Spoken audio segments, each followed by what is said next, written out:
Today, we're catching up with Dr. Brian Sims, one of the neonatal pediatric doctors leading the charge in making sure baby Royal Rice, born premature, sees more birthdays. It's exciting to see that babies that used to not be given a chance are now considered and given a chance. Royal's parents, Latoya Burnett and Ramel Rice, made a daring move last January to fly with her 10 centimeters dilated from California to Alabama because a California doctor told them Royal wasn't going to survive birth at 21 weeks.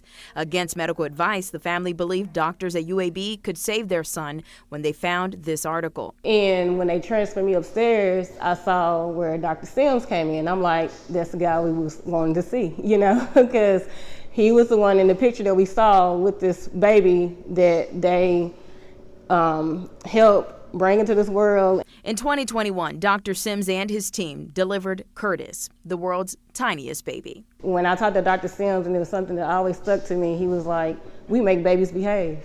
And I was like, that's what I needed to hear.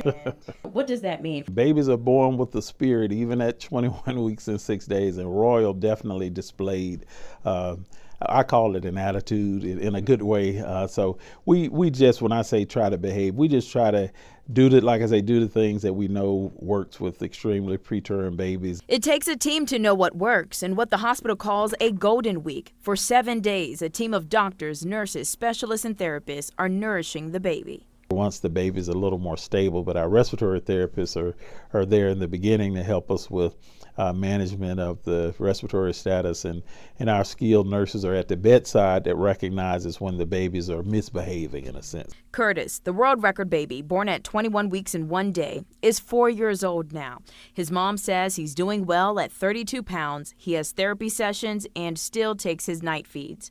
Baby Royal, already 21 pounds, has a long way to go before he gets to be a big boy like Curtis.